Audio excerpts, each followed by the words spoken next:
Welcome to Wild Cowboy Tales, where the vast and forgiving frontier tests the soul, and the deepest scars aren't always the ones you can see. Tonight's story is about a woman's last hope, and the dangerous choice of trusting a man who was once the very thing she feared.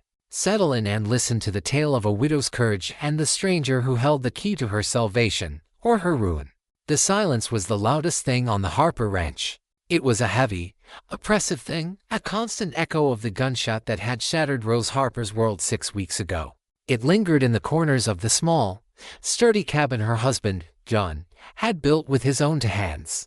It whispered in the rustle of the tall prairie grass he had sworn to protect. It screamed in the vast, empty space beside her in their bed at night. John had been a good man, as solid and dependable as the granite mountains that framed their small valley. He had been killed on a ride back from town, ambushed for the paltry sum of $20 and a half-decent horse. The sheriff called it a random act of outlaw violence, a tragic but common story in the Wyoming territory. But Rose knew better. She had seen the vultures circling, and they weren't common outlaws. They were the face of progress and the smile of a man named Elias Thorne. Thorne was a land baron, a man who collected ranches the way other men collected stamps. He had come to their valley with a railroad charter and a wallet thick enough to buy the law and anyone else who had a price. He'd made John an offer for their land, a place with the only year-round river access for 20 miles. John had refused, his handshake with Thorne a grim, final rejection. A week later, he was dead. There was no proof, of course. Men like Thorne didn't leave proof. They left widows. Now, Rose was alone, a solitary woman in a world built for and by hard men. The weight of the ranch, of the 200 head of cattle, of the endless, grueling work, was a physical burden that bent her back but could not break her spirit. Grief was a luxury she could not afford. She rose before the sun, her hands, once soft and accustomed to needlework, now calloused and raw from mending fences and hauling water. She rode the long fence lines, her husband's old Winchester rifle a constant, heavy companion across her saddle. But the physical hardship was nothing compared to the slow, creeping dread. Thorne's men, a pack of smirking, confident bullies who called themselves regulators, had begun to ride the edges of her property. They didn't do anything overtly illegal. They would just sit on their horses on a nearby ridge, watching her. They spooked her cattle. They left a dead wolf, a clear warning, near her well one morning. They were a constant, menacing presence, a promise of the violence that would come if she, like her husband, refused to yield. The town of Harmony, which had once felt like a community, now felt like an island of indifference. The sheriff, a well-meaning but timid man, offered his sympathies but little else. He was afraid of Thorne, as was everyone else. The other ranchers, their own futures uncertain, looked at Rose with a mixture of pity and a fearful distance, as if her bad luck were a contagion they might catch. She was at the end of her rope, a rope that was fraying with each passing day. The fall cattle drive was approaching, the one chance she had to earn enough money to survive the winter and pay the bank loan that Thorne was undoubtedly waiting for her to default on. But she couldn't do it alone. Her two hired hands, spooked by Thorne's regulators, had taken their pay and left a week ago. She was sitting on her porch one evening, watching the sun bleed across the horizon, the Winchester across her lap, when two of Thorne's men rode into her yard. They were the worst of the lot, a big, bearded man named Jeb and a weary, rat-faced man named Finn. "Evening, Mrs. Harper," Jeb said, his voice a low, mocking drawl. He spat a stream of tobacco juice into the dust near her feet. "Getting lonely out here all by your lonesome. State your business and get off my land," Rose said, her voice quiet but as hard as forged steel. She did not touch the rifle, but her hand was inches from it. "Our business is Mr. Thorne's business," Finn sneered. "He's worried about you. A woman all alone, it ain't safe. He just wants to help you unload this heavy burden. He's even upped his offer. For your husband's sake." The mention of John was a deliberate, cruel twist of the knife. A hot, white flash of rage surged through Rose, so powerful it almost made her dizzy. "I will not sell," she said, her voice shaking with the effort of controlling her fury. "Not now, not ever. This is my home. Now, I'm telling you for the last time. Get out." Jeb's mocking smile disappeared. "That's the wrong answer, Mrs. Harper," he said, his voice dropping to a low, menacing growl. He swung down from his horse, his hand moving to rest on the butt of his pistol. Maybe you need a little more convincing. The sun had set, and the world was plunged into the deep and certain twilight of the plains. Rose's heart was a frantic drum against her ribs. This was it. The veiled threats were over. The violence was here. She was alone, outnumbered, a single, flickering candle in a rising, malevolent wind. As Jeb took a slow, deliberate step towards her porch, she knew that her last hope was the cold, hard steel of the rifle resting across her lap.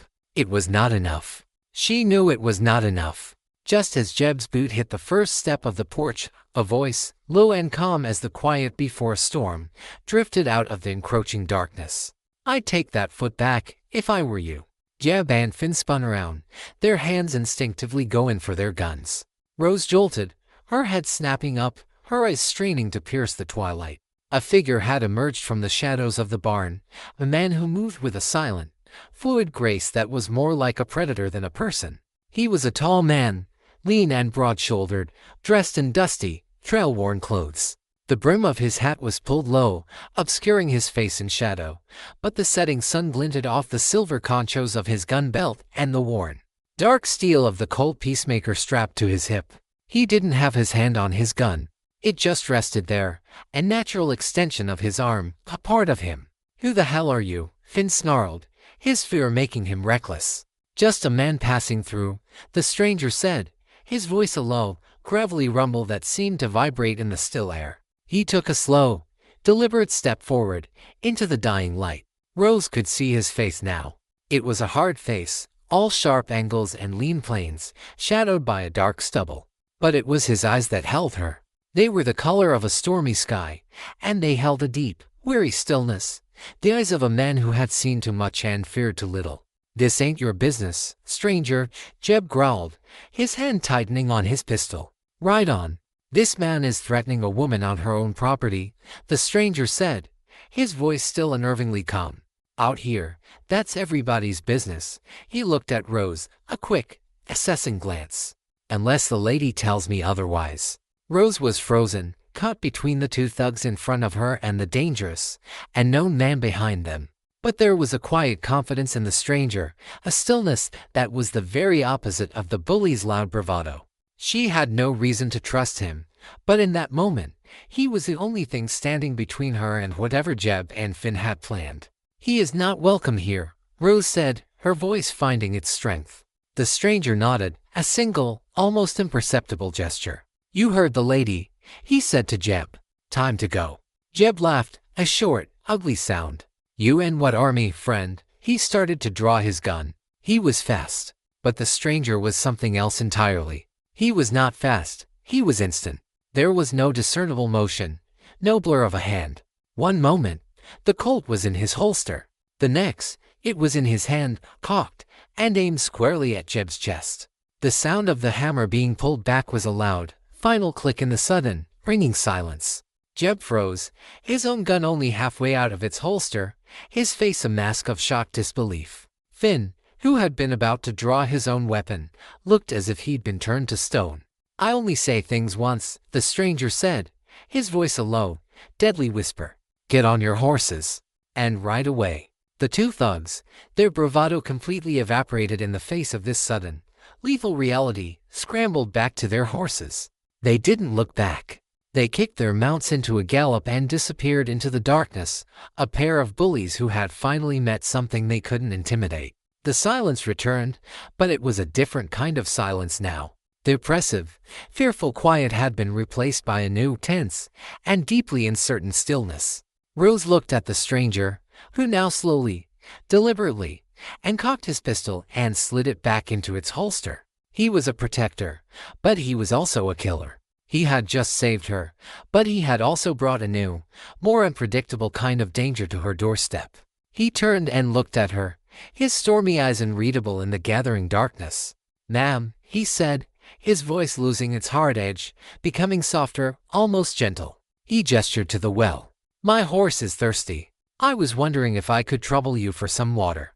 I'll be on my way after." Rose stared at him, her heart still pounding in her chest.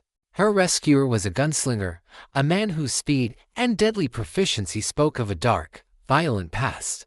The very air around him seemed to hum with a dangerous energy. Every instinct she had, every lesson her husband had taught her about the dangers of the frontier, told her to send him away, to thank him for his help and tell him to keep riding.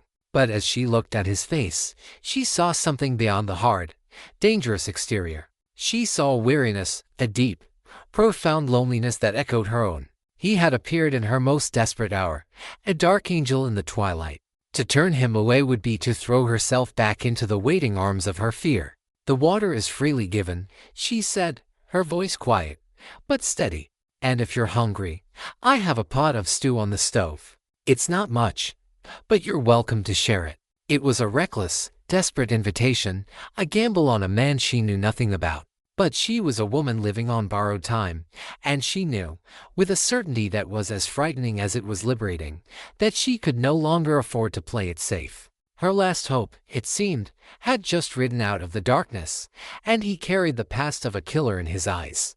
The stew was thick with potatoes and beef, and the stranger ate with the slow, deliberate hunger of a man who was accustomed to uncertain meals. They sat at the small, rough-hewn table in Rose's cabin, the silence between them as thick as the gravy. The single lantern on the table cast a warm, flickering glow, creating an illusion of domestic peace that was utterly at odds with the tension that filled the small room. Rose watched him, her hands wrapped around a mug of coffee she didn't taste. He had introduced himself only as Cain, a name that was as stark and as unsettling as the man himself. He had taken off his hat, revealing a tangle of dark, unruly hair, and a face that was younger than she had first thought, but no less hard. There was a long, thin scar that ran from his left temple to the corner of his jaw, a white, puckered line that spoke of a close acquaintance with violence. He ate without speaking, his eyes constantly, subtly, scanning the room, noting the position of the doors, the windows, the rifle that rested against the wall by the hearth. He was a man who lived in a state of perpetual assessment, a man who saw the world in terms of angles, cover, and threats. When he had finished, he pushed the bowl away and looked at her, his stormy eyes meeting hers across the table. "That was the best meal I've had in a long time, ma'am," he said, his voice a low, respectful rumble. "I'm obliged to you." "It was the least I could do," Rose replied, her voice a little steadier now. "You saved me from a great deal of trouble tonight." "Those men," he said, the question in his voice a gentle probe, "they seemed to know you. They seemed to think they had a right to be here." Rose hesitated. To tell him the truth would be to draw him deeper into her troubles, to burden a stranger with a fight that was not his. But the events of the evening had stripped away her caution, leaving only the raw, desperate need for an ally. She told him everything. She told him about John's death, about Elias Thorne and his Blackstone syndicate, about the relentless, methodical pressure he was applying to drive her off her land. She spoke with a quiet, simple dignity, her voice devoid of self-pity, her words a stark and adorned testament to her quiet desperation. Cain listened without interruption, his gaze never leaving her face, his expression unreadable. When she had finished, the silence returned, heavier now with the weight of her story. "And the law?" he finally asked. "The sheriff." "The sheriff is a good man," Rose said with a sigh. "But he's outmatched. Thorne has money, and lawyers, and a small army of regulators. The sheriff has 2 deputies and a jail with a leaky roof." Cain nodded slowly, as if her words had confirmed something he had already suspected. He rose from the table and walked to the window, looking out into the vast, dark expanse of the plains. "He'll send them back," he said, his voice a low, flat statement. "Thorne, he won't let this go. Tonight was just a test. When they come back, they'll come in force." A shiver of cold, stark fear ran down Rose's spine. She knew he was right. She had won a brief, temporary reprieve, but the war was far from over. "What will you do?" he asked, his back still to her. "I will fight," she said, the words a simple, unshakable vow. "This was my husband's home. It's my home. I will not be driven off it." He was silent for a long moment. Then he turned and looked at her, his eyes holding a new, more intense light. "You can't do it alone, ma'am," he said. "I know," she whispered, the admission a painful, difficult thing. This was the moment, the reason she had invited him in, the desperate, and spoken hope that had been forming in her heart since he had first appeared in the twilight. She had to ask. She had to take the gamble. "I can't pay you much," she began, her voice trembling slightly. "But I have a bunk in the barn, and food. The fall cattle drive is in a few weeks. If you would be willing to stay, to help me, I would pay you a full hand's share of the profits after the drive." It was a desperate, almost pathetic, offer. She was asking a man who was clearly a professional gunslinger to work for room and board and a promise of future payment. A promise that was entirely dependent on them both surviving the coming storm. He looked at her, his face a hard and readable mask. She expected him to refuse, to laugh, even to thank her for the meal and be on his way. A man with his own troubles, a man who had no reason to take on hers. But he didn't. He just looked at her, his gaze seeming to pierce the defenses she had so carefully constructed, to see the raw, desperate fear and the stubborn and yielding courage that lay beneath. "The bunk in the barn will do just fine," he said, his voice a low, simple acceptance. "I'll start with the southern fence line at first light." It looked like it could use some work. A wave of relief, so powerful it almost made her knees buckle, washed over her. She had done it. She had found an ally. She had hired a gunslinger. The bargain was made, not with a contract or a handshake, but with a simple and spoken understanding. He would be her protector. She would be his sanctuary. It was an alliance of desperation, a fragile and certain thing, built on a foundation of mutual need and a deep and answered well of questions. As he bid her good night and headed for the barn, a shadow disappearing back into the shadows, Rose knew that she had either just made the best decision of her life, or she had invited a darker, more dangerous kind of trouble into her home than any Elias Thorne could ever dream of. The days that followed settled into a strange, new rhythm. Cain was a man of few words, but his actions spoke a language Rose could understand. He rose before the sun and worked until long after it had set, his energy seemingly limitless. He was a ghost in her fields, a silent, efficient presence who moved with a quiet, relentless purpose. He mended the southern fence line with a speed and a skill that was surprising for a man who seemed so at home with a gun. He reshod her horses, his movements with the hammer and the hot iron confident and sure. He cleared a blocked irrigation ditch that had been troubling her for weeks, the water now flowing freely to the parched fields. He was not just a gunslinger, he was a rancher, a man who knew the land, who understood its needs, its demands. Rose worked alongside him, a strange, silent partnership forming between them. They rarely spoke, their communication a series of nods, gestures, and a shared and spoken understanding of the tasks that needed to be done. But in the silence, a fragile, tentative kind of trust was beginning to grow.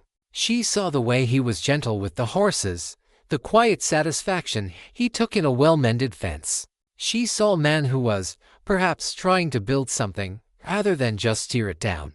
But the ghost of his past was a constant and settling presence. He never spoke of where he had come from, or where he was going. He wore his gun at all times, even when he was digging post holes under the hot sun. At night, from the window of her cabin, she would sometimes see him sitting outside the barn, staring out at the vast, dark plains, a solitary, haunted figure. Once, she heard him cry out in his sleep, a single sharp, anguished sound that spoke of a deep and healed wound. The town of Harmony had not failed to notice the new, dangerous-looking hand at the Harper Ranch. When Rose rode into town for supplies, she was met with suspicious, questioning glances.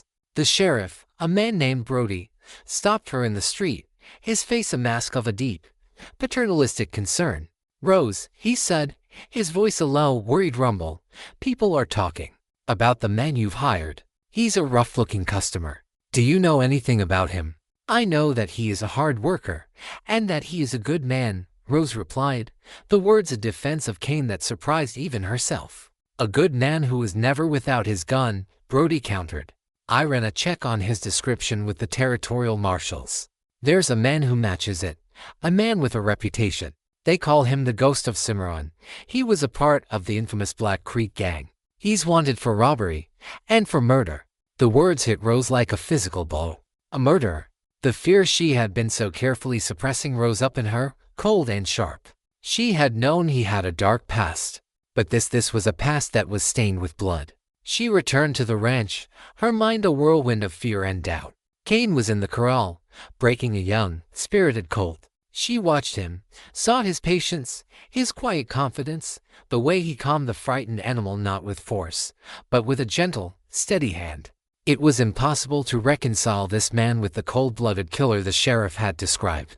That night, as they sat down for their now customary silent dinner, she couldn't hold it in any longer. "The sheriff spoke to me today," she said, her voice a little too loud in the quiet room. Cain didn't look up from his plate. "I imagine he did," he said. "He said you're a wanted man," she pressed, her heart pounding in her chest. "He said your name is the ghost of Cimarron. He said you're a murderer." He finally looked at her, his stormy eyes holding a deep, weary sadness. He did not deny it. He just laid down his fork and looked at her, his gaze steady and wavering. "Some of what he said is true," he said, his voice a low, rough whisper. "I did ride with the Black Creek gang. There is a price on my head, but I am not a murderer." He looked away, his gaze distant, his face a mask of a deep, profound pain. "There was a bank robbery in Cimarron. It went wrong. A teller was killed. A young man with a wife and a new baby. The shot came from my gun." He paused, the silence in the room so profound that Rose could hear the frantic, terrified beating of her own heart. "But I did not pull the trigger," he said, his voice a low, raw thing.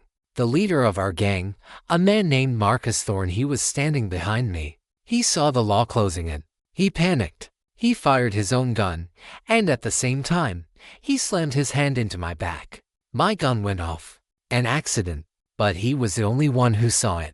And he was the one who told the world that I was the killer." Rose stared at him, at the raw, unadorned pain in his face. It was a story that was impossible to verify, the word of a known outlaw against the word of another outlaw. "But the name Thorne." "His brother," Cain said, as if reading her mind. "Elias Thorne is his brother. I heard he had gone respectable. It seems his definition of the word is different from mine."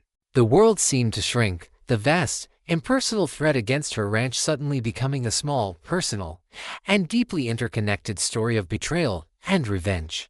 "I left that life behind me, ma'am," Cain said, his voice a low, solemn vow. "I've spent the last 2 years trying to outrun that ghost. All I want is a piece of land and a chance to live a quiet life. A chance to be the man I was supposed to be." He looked at her, his eyes filled with a plea that was more powerful than any words. "I know you have no reason to believe me. I'm just a stranger with a dark past. But I'm asking you to. I'm asking you to trust what you've seen of me here, not what you've heard of me from the world." The choice was hers. The sheriff's warning, the wanted poster, the cold, hard facts of his past, they all screamed at her to run, to send him away, to save herself from the inevitable violence that followed a man like him. But as she looked into his eyes, she saw not a killer, but a man who was just as haunted, just as wounded, as she was.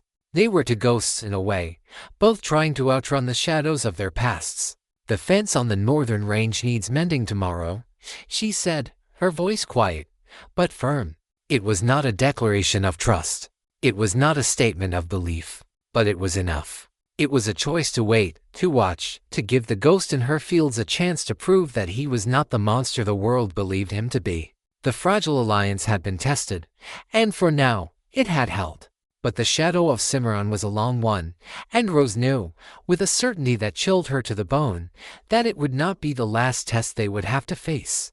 The revelation of Cain's past, and his connection to the Thorne brothers, did not break the fragile alliance, it tempered it, forging it into something stronger, harder. The fight for the Harper Ranch was no longer just a job for Cain, it was personal.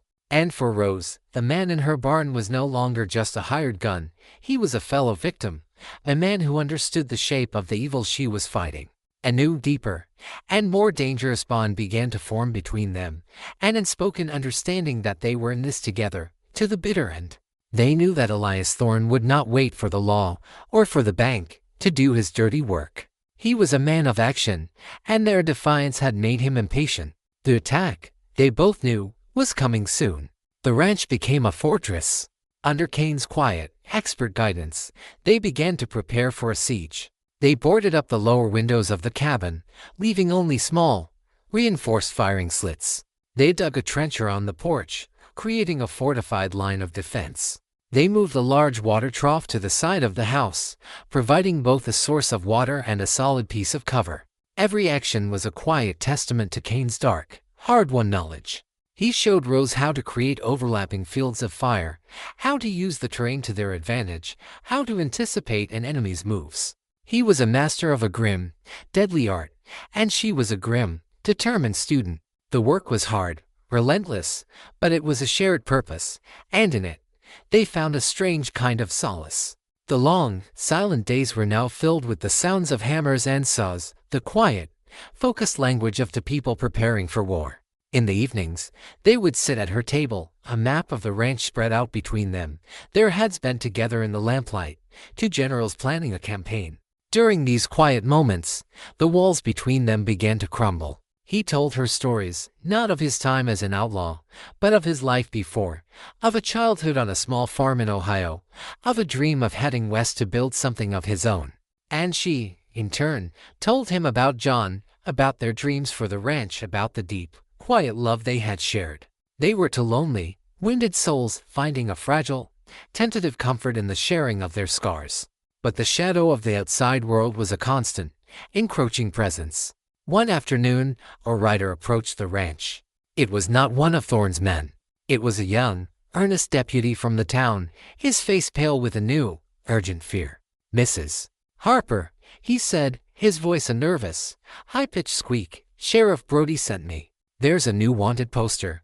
Just came in on the telegraph. It's for him." He pointed a trembling finger at Cain, who had emerged from the barn, his hand resting on the butt of his gun. "The bounty's been raised," the deputy stammered. $1,000. "And it's from the Blackstone Syndicate. Elias Thorne has put a private bounty on his head. Legal and binding." The news was a cold, brutal declaration of war. Thorne was no longer just trying to intimidate them. He was now actively hunting the man who stood in his way. "You tell the sheriff that I'm grateful for the warning," Rose said, her voice a cold, hard thing. "You can also tell him that Mr. Cain is an employee of this ranch, and that he is under my protection." The deputy looked at her, his eyes wide with a mixture of disbelief and a dawning, awestruck respect. He then looked at Cain, at the cold, hard promise of death in the man's stormy eyes, and he decided, very wisely, not to argue. He tipped his hat, turned his horse, and rode away at a gallop. "He's turned every man with a gun and a greedy heart into your own personal enemy," Rose said, her voice a low, angry whisper. "It's what he does," Cain said, his voice a low, gravelly rumble. "He turns the world against you, until you have nowhere left to run." He looked at her, his gaze intense. "You can still tell me to leave, Rose. This fight is about to get a whole lot uglier. I won't blame you if you do." For the first time, he had used her given name. It was a small thing, but in the quiet, charged atmosphere between them, it felt momentous. "And where would you go, Cain?" she asked, her voice soft. "With Thorne's money hanging over your head. You'd be hunted from here to the border. You wouldn't last a week." She took a step closer to him, her gaze unwavering. "This is your fight as much as it is mine, now. And you are safer here, with me, than you would be anywhere else in this God-forsaken territory." It was a declaration, a final, irrevocable statement of her choice. She was no longer just his employer.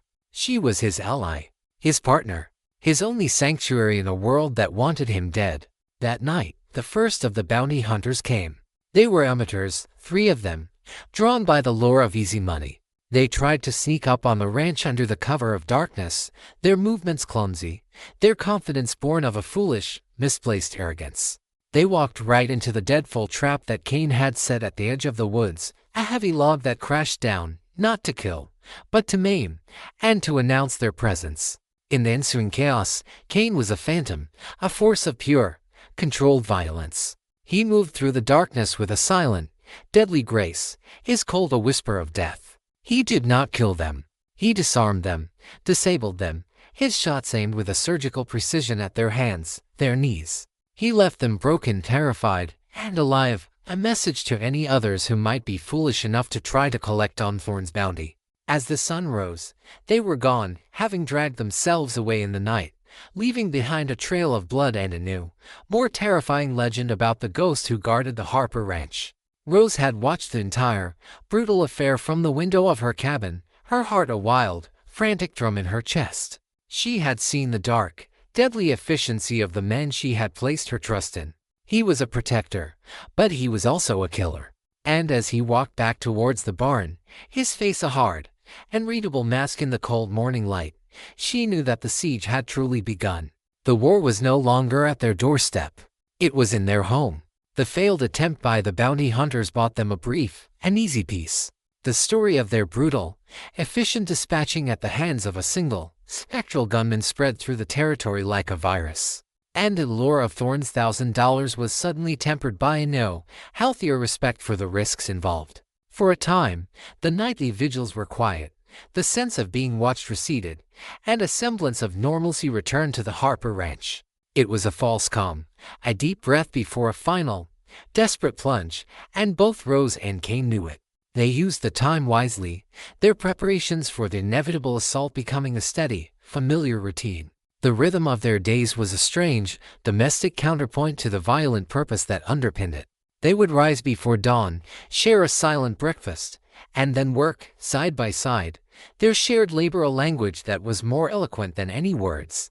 In this quiet interlude, the last of the walls between them dissolved. The formal ma'am and the stark, single-syllable Kane were replaced by Rose and Jed, his given name, a name he hadn't heard or used in years. A name that felt strange and new on his own tongue. He told her it had been his father's name. It was a small confidence, but it felt like a seismic shift, a final, willing surrender of the ghost he had been. One evening, as a storm gathered in the distant mountains, its thunder a low, ominous rumble, they sat on the porch, the air heavy and electric. He was cleaning his coat, the familiar, methodical ritual a source of a strange, quiet comfort to them both now. "You're good with your hands," Rose said, her voice a soft, quiet thing. "Not just with a gun. With the fences, the horses, the land. You could have been a fine rancher, Jed." He didn't look up from his work. "That was the dream," he said, his voice a low, gravelly whisper. "A piece of land. A quiet life. A chance to wash the world off me." He paused, the memory of his past a shadow in his eyes. "But a man doesn't always get to choose his path, Rose. Sometimes, the path chooses him. And sometimes," she countered, her voice gentle but firm, "a man gets a chance to choose a new one." He looked at her then, his stormy eyes holding a new, raw vulnerability. He saw not pity in her gaze, but a deep, powerful understanding. She was not just a woman he was protecting, she was a woman who saw him, the real him, the man who was buried beneath the layers of violence and regret. The storm broke then, a sudden, violent deluge that sent them scrambling for the shelter of the cabin. The rain hammered on the roof, a deafening, chaotic roar, trapping them in the small, warm, and suddenly intensely intimate space of her home. The air crackled with a new kind of tension, an energy that had nothing to do with the coming battle and everything to do with the man and the woman who were facing it together.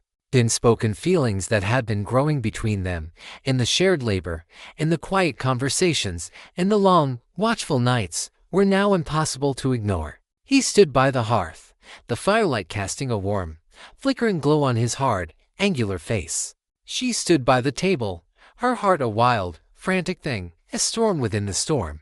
"Rose," he began, his voice a low, rough sound. He took a step towards her, and in that single, hesitant movement, she saw not the gunslinger, not the ghost, but a man, a lonely, wounded man, reaching for a connection, for a touch of grace in a life that had known too little of it. She met him halfway, her hand rising to touch the scar on his cheek, her fingers tracing the hard, puckered line. It was not a gesture of pity, but of acceptance. She was accepting all of him, the good and the bad, the rancher and the killer, the man and the ghost. He closed his eyes at her touch, a shudder running through him, a final, complete surrender of the defenses he had so carefully constructed. He lowered his head and kissed her, a kiss that was not one of passion, but of a deep, profound, and desperate need. It was a kiss of two lonely souls finding a sanctuary in each other's arms, a single, perfect moment of peace in the heart of a world that was about to be torn apart by war. The calm had been a gift. The storm was now upon them. Not just the storm outside, but the storm that was coming for them. The storm of Elias Thorne's final, vengeful fury. But now, they would not face it as an employer and a hired gun. They would face it together. And that, Rose knew, made all the difference. The storm passed, leaving the world washed clean and smelling of rain and wet earth. But the fragile peace it had illuminated was shattered the next morning by the arrival of a lone rider. It was Sheriff Brody, his horse lathered in sweat, his face a mask of a grim, urgent warning. "He's coming, Rose," he said, his voice a low, tired growl. "Thorne has hired the Black Creek Gang, his own brother's old outfit. They rode into Harmony last night, a dozen of them, the Devil's Own Choir. They're coming for you. And they're coming for him." He nodded towards the barn, where Jed was watching, his hand resting on his gun. The news was a cold, final confirmation of their worst fears. Thorne was done playing games. He was done with bounty hunters and regulators. He was unleashing the full, unrestrained force of his brother's malice on them. "They're not just coming to drive you out," Brody said, his voice heavy with a grim, helpless anger. "They're coming to wipe you off the map. To make an example of you." He looked at Jed, his expression a mixture of his duty as a lawman and his grudging respect for the man. "Son, you've got every right to ride. No one would blame you." "I'm not riding anywhere, Sheriff," Jed said, his voice a low, steady rumble as he walked to join them. Brody looked from Jed to Rose, at the quiet, unshakable resolve that passed between them. He sighed, a long, weary sound. "I have to deputies," he said. "It's not much, but we'll be here." "No," Rose said, her voice firm. "Your place is in town, Sheriff, with the good people of Harmony. This is my fight. Our fight."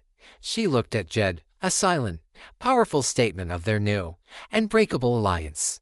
After the sheriff had gone, a grim, final quiet settled over the ranch. The time for preparation was over. The time for waiting had begun. They spent the day in a state of a tense, focused calm. They checked their weapons, their ammunition, their fortifications. They spoke little, their every action a silent, shared understanding of what was to come. As dusk began to fall, casting long, bloody shadows across the valley, they took their positions. Rose, with a rifle, in the second-story window of the cabin, a position that gave her a clear view of the yard. Jed, with his Winchester and his Colt, in the trench they had dug in front of the porch, a silent, deadly sentinel at the heart of their fortress. They did not have to wait long.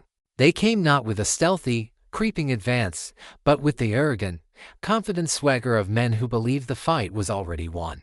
They rode into the yard, a dozen hard-faced, black-clad riders, their faces illuminated by the flickering light of the torches they carried.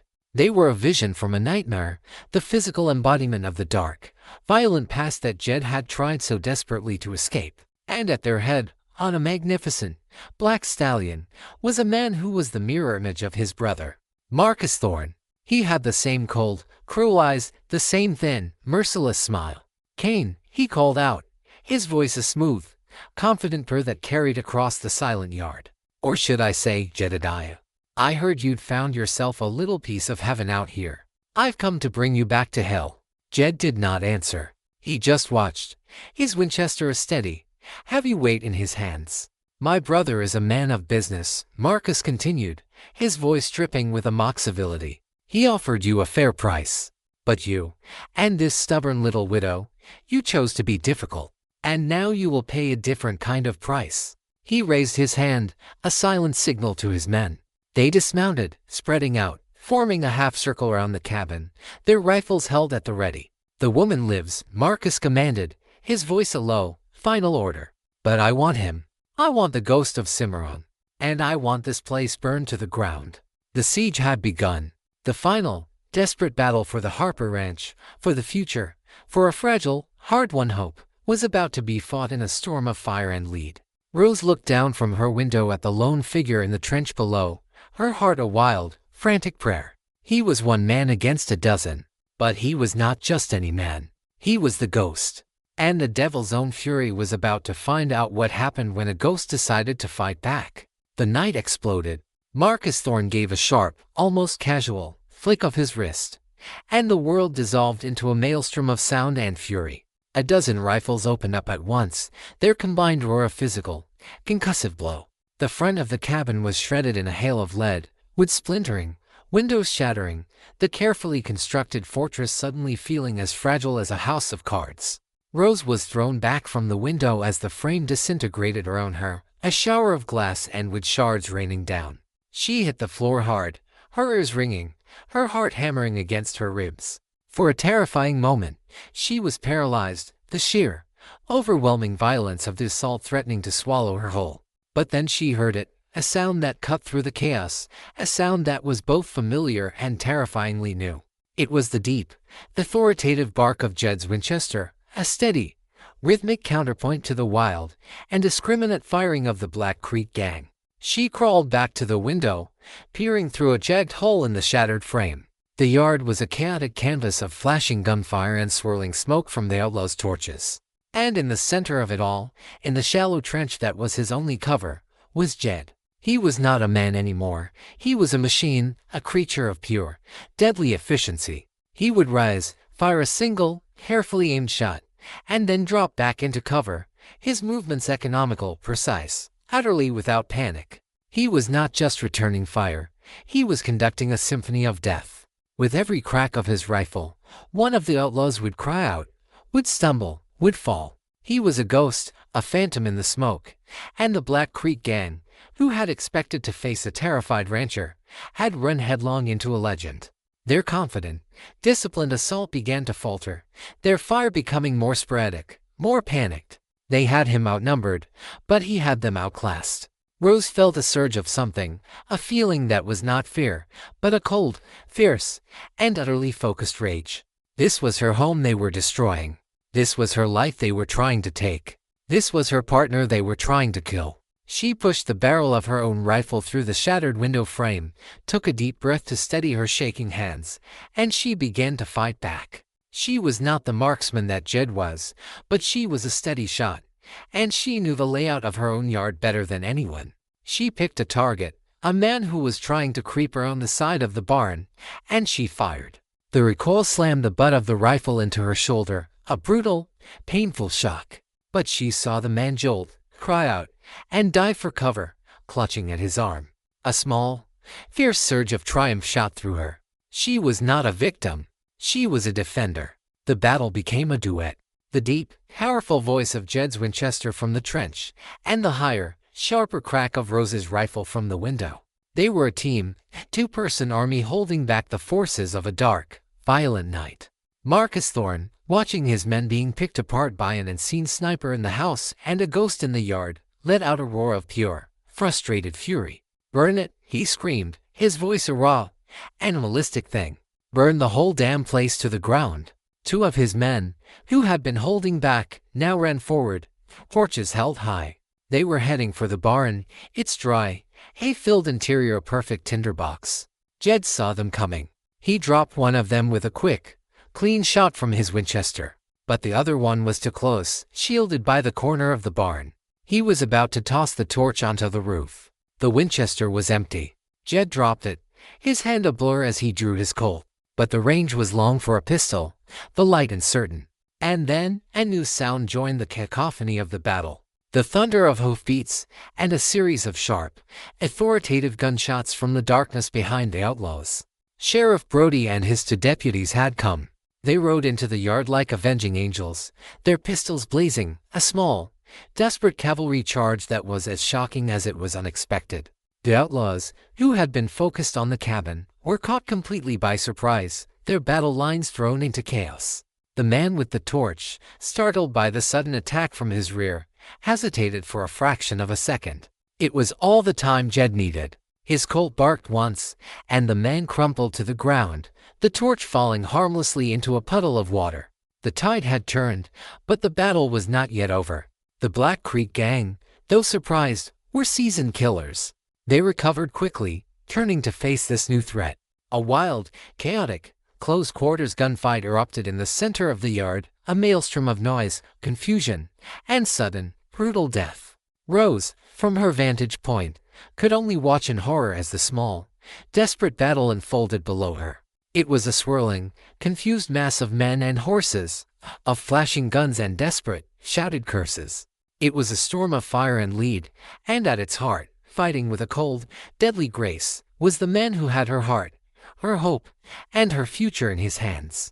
The arrival of Sheriff Brody had turned the siege into a chaotic, swirling brawl. The yard was a hellscape of noise and confusion, the air thick with smoke, the ground littered with the bodies of the fallen. In the center of it all, Marcus Thorne, his face a mask of pure, demonic rage, was trying to rally his broken men. He saw Jed, a phantom moving between the well and the corner of the porch, his cold a steady, deadly presence in the chaos. For Marcus, this was not just a raid anymore. It was a personal vendetta. This was the man who had defied him, the man who had escaped him, the ghost who had haunted him for 2 long years. "He's mine," Marcus roared, his voice cutting through the din of the battle. He pushed his way through the melee, his own pistol in his hand, his eyes fixed on Jed with a singular, murderous intensity. Jed saw him coming. The world seemed to narrow, the chaotic battle around them fading to a dull, distant roar. There was only him and the man who had destroyed his life, the man who had turned him into a ghost. This was the final, inevitable confrontation. They met in the open space between the cabin and the barn, 2 gunfighters locked in a deadly, personal duel. They fired at the same time, their shots a deafening, simultaneous roar. A searing, white-hot pain exploded in Jed's left side, and he stumbled, his breath driven from him in a sharp, ragged gasp. But his own shot had been true. Marcus Thorne cried out, clutching at his shoulder, his pistol clattering to the ground. Jed fought against the pain, against the darkness that was threatening to overwhelm him. He raised his Colt for the killing shot, the shot he had dreamed of for 2 long years. He looked into the eyes of his betrayer, and he saw not a demon, but a man, his face a mask of pain and a dawning, terrible fear. And in that moment, Jed hesitated. To pull the trigger would be to become the very thing that Marcus had made him, a cold-blooded killer. It would be an act of vengeance, not of justice. And he was no longer the man who was ruled by vengeance. His hesitation was almost his last. Marcus, his face twisted in a snarl of pure hatred, drew a long, wicked-looking knife from his boot and lunged, a wounded animal going for a final, desperate kill. He never reached him. A single, sharp crack of a rifle echoed from the second-story window of the cabin. Marcus stopped in mid-stride, a look of stunned surprise on his face. A small, dark hole had appeared in the center of his forehead. He stood there for a moment, a statue of a man, and then he crumpled to the dust. The devil finally, irrevocably, paid his due. Jed looked up at the window. He saw Rose, the rifle still pressed to her shoulder, her face pale but resolute in the flickering torchlight. She had not just saved his life, she had saved his soul. With their leader gone, the last of the fight went out of the Black Creek gang. They broke, a panicked, disorganized rabble, fleeing into the night, Sheriff Brody and his deputies in hot pursuit. The battle was over. A sudden, profound silence descended on the yard, broken only by the groans of the wounded and the sound of Rose's footsteps as she ran from the cabin. She reached Jed as he collapsed to his knees, his hand pressed against the bleeding wound in his side. "Jed," she cried, her voice a mixture of terror and a fierce, protective love. He looked up at her, a small, pained smile on his lips. "You're a hell of a shot, Rose," he whispered, before the darkness finally claimed him. The yard was a scene of carnage, of victory, of a terrible, bloody sacrifice. Rose held the unconscious form of the man she loved in her arms, his blood staining her hands, her heart a wild, frantic prayer. The ghost and the devil had had their final dance. But as she looked at the man who had fought for her, who had been willing to die for her, she knew that the ghost was gone, and she would fight with every fiber of her being to keep the man. The week that followed was a long, quiet vigil. The Harper Ranch, once a battlefield, became an infirmary. Rose, with a quiet, fierce determination, nursed Jed back from the brink of death. The bullet had gone clean through, a miracle of luck in a night that had seen too little of it. But he had lost a great deal of blood, and a fever had set in, a new, insidious enemy that battled for his life in the quiet, shadowed confines of her own bedroom. Sheriff Brody and the town of Harmony, in a quiet, profound act of communal gratitude, stood guard. They sent food, medical supplies, and men to watch over the ranch, a silent, protective circle around the woman and the outlaw who had become their unlikely saviors. The wanted poster for the ghost of Cimarron was quietly and permanently removed from the wall of the sheriff's office.